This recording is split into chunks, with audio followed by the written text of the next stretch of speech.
রাতের বেলা রাঙাকে কিডন্যাপ করতে এলো বৃন্দা ও তার লোক। রাঙাকে বাঁচিয়ে নিল একলব্য। সম্পূর্ণটা জানতে ভিডিওতে লাইক দিয়ে চ্যানেলটিকে সাবস্ক্রাইব করে না টেনে দেখতে থাকুন। গল্পের শুরুতে আমরা দেখতে পাই রাঙামতি তার প্র্যাকটিস শেষ করে সে তার নিজের ঘরে আসে। হঠাৎ করে দরজায় কে যেন কড়া নাড়াতে শুরু করে। রাঙা তখন উঠে দাঁড়ায়, উঠে দাঁড়িয়ে তখন দরজার সামনে আসে। দরজার সামনে এসে দরজাটা খুলে দেয় রাঙা। হঠাৎ করে দেখতে পায় সে ছদ্মবেশী বৃন্দাকে, আর বৃন্দার দিকে তাকিয়ে থাকে রাঙামতি। কেন জানি চেনা চেনা মনে হচ্ছিল।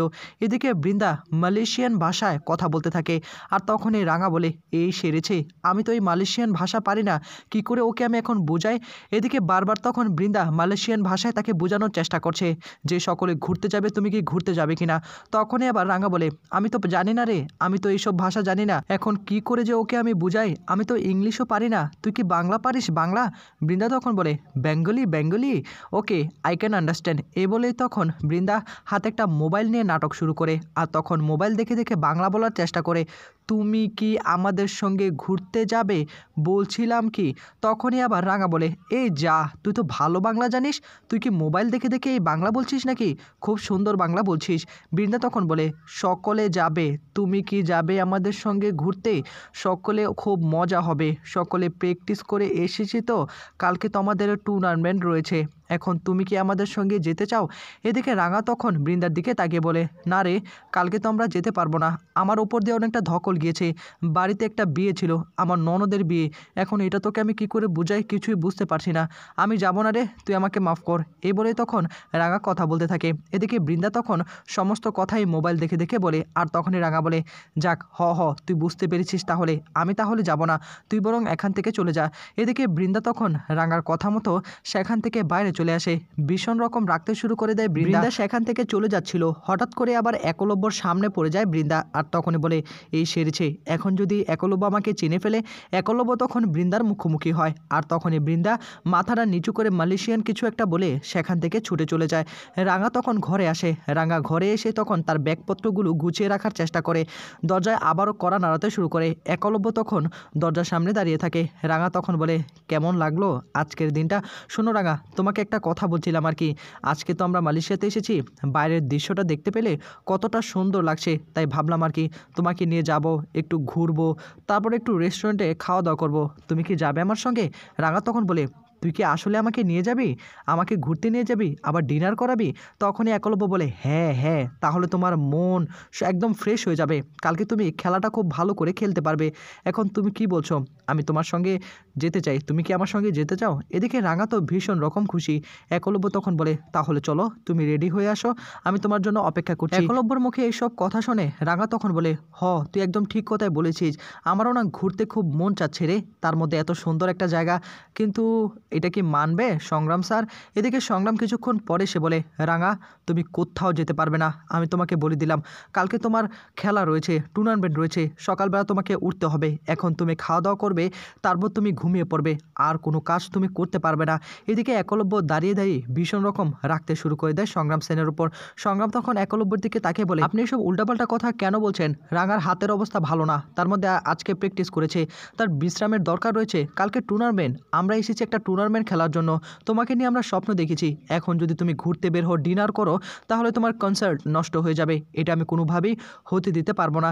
আপনাকে একটা কথা বলছি, আপনার স্ত্রী তো রাঙামতি, আপনি কি চান না সে চ্যাম্পিয়ন হোক, মুখ উজ্জ্বল করুক, কেন এরকমটা করছেন। একলব্য তখন বলে, আপনি কি আমাকে অপমান করার চেষ্টা করছেন, আপনি তো রাঙার সামনে আমাকে ইনসাল্ট করছেন, এটা কেন করছেন। তখনই আবার সংগ্রাম বলে, আমি আপনাকে কোনোভাবে ইনসাল্ট করছি না, আমি যেটা সত্যি সেটাই বলছি, আপনাকে তো বুঝতে হবে কাল বিকালে টুর্নামেন্ট শেষ হয়ে যাবে, তারপরে আমরা একসঙ্গে ঘুরতে বের হতে পারবো, কিন্তু রাঙা, তুমি এখন কিচ্ছু করতে পারবে না, তোমার মনোযোগ শুধুমাত্র এখন। সংগ্রাম তখন বলে, তুমি আমার দায়িত্বে এখানে এসেছো, আমার কথা মতো তোমাকে চলতেও হবে। অন্যদিকে বৃন্দা ভাবতে থাকে, আমি কি করে এখন বের করব ওই দুইটা ছেলে, হ্যান্ডসাম দুইটা ছেলে এই গ্রামের মেয়েটার পিছনে পড়ে রয়েছে। ঘরের মধ্যে একলব্য এবং সংগ্রাম দুজনে কথা বলতে থাকে এবং বলে, আপনি চাচ্ছেনটা কি আমাদেরকে আলাদা করে দিতে। সংগ্রাম তখন বলে, আপনি সব কি বলছেন, আপনি একটা জিনিস বোঝার চেষ্টা করুন, রাঙাকে নিয়ে আমরা বড় স্বপ্ন দেখেছি, আপনারা তো বাইরেও যেতে পারবেন না, এটা তো নিয়মের বাইরে, নিয়ম নেই, রাতের বেলা আপনারা বাইরে যেতে পারবেন না। আর তখনই আবার একলব্য বলে ওঠে, আপনি চাইলে কিন্তু এটা করতে পারেন, আপনি কিন্তু চাইলে ওপর মহলে কথা বলে আমাদেরকে একসঙ্গে থাকার ব্যবস্থাও করে দিতে পারতেন। সংগ্রাম তখন তখন বলে, এটা পসিবল না। আপনার যদি এতই দরদ হয়, একদিনের ব্যাপার তো, এটা সামলে নিতে পারছেন না? যদি এতই বেশি উতলা হয় তাহলে আপনি নিচে চলে যান, নিচে গিয়ে কথা বলে দেখুন, যদি পারেন তা করার চেষ্টা করুন। দেখুন, আপনাকে আমি বোঝানোর চেষ্টা করছি, আপনি হয়তো বা রাঙামতিকে নিয়ে একটু বেশি চিন্তা করছেন, তার যেন কোনো ক্ষতি না হয়ে যায়। কিন্তু একটা কথা, বাইরে অনেক পুলিশ রয়েছে, সিকিউরিটি গার্ড রয়েছে, এত বড় একটা টুর্নামেন্ট, কিছু হবে না, চারিদিকে সিকিউরিটি রয়েছে। আপনি একবার বোঝার চেষ্টা করুন, একটা দিনেরই তো ব্যাপার, কেন এরকমটা করছেন? আপনি ডিনার করে প্লিজ শুয়ে পড়ুন, আর কোনো কথা বলবেন না। আমি আপনাকে কথা দিচ্ছি, রাঙার কোনো ক্ষতি হবে না। রাঙা রাঙা সর্বদা সেফ থাকবে। ঘরের মধ্যে রাঙামতি একা ঘুমিয়ে থাকে। হঠাৎ করে ঘুমটা ভেঙে যায়। রাঙামতি ওঠার পরে তখন হাতটা প্রচণ্ড রকম ব্যথা অনুভূত করতে শুরু করে। রাঙা তখন চিৎকার করে ওঠে, হাতটা এত ব্যথা করছে কেন? কিছুই বুঝতে পারছি না, আমি তো ঘুমাতেই পারছি না। এই বলে তখন উঠে দাঁড়িয়ে আবার পুরনো কথাগুলো মনে করতে থাকে। আজকে হঠাৎ করে এতক্ষণ প্র্যাকটিস করেছে, হয়তোবা তার জন্য তার হাতটা ব্যথা করছে। রাঙা তখন বলে, এতটা ব্যথা নিয়ে আমি কালকে প্র্যাকটিস করব কী করে? কালকে টুর্নামেন্ট খেলবো কী করে? আমি সেটাই বুঝতে পারছি না। আমি হাত দুটো তো মোট করতে পারছি না, এখন আমি তীরটা ধরবো কী করে সেটাই নিয়ে আমি টেনশন করছি।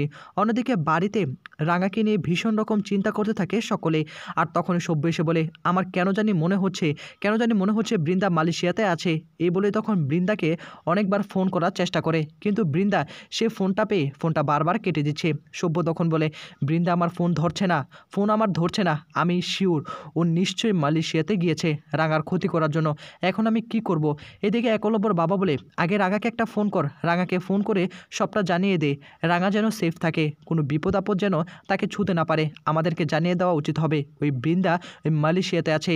তখনই সব্য বলে, কিন্তু রাঙাকে তো ফোন করে পাচ্ছি না, ওর ফোনটা সুইচ অফ। তখনই আবার প্রমিতা বলে, হয়তোবা এটা একটা নিয়ম হয়ে গিয়েছে, সেখানে হয়তোবা ফোনটা বন্ধ রাখার নিয়ম, কিচ্ছু করার নেই, আমরা দেখি কি করা যায়। কিছুক্ষণ পরেই সত্যজিৎ ফোন করে সব্যকে এবং বলে, বর্দাভাই একটা খবর আছে, আমি এয়ারপোর্টে খবর নিয়েছি, বৃন্দা বসু নামে একজন ক্লায়েন্ট নাকি ওই মালয়েশিয়াতে গিয়েছে ট্যুরিস্ট বিষয়, এটা আমি খবর পেয়েছি।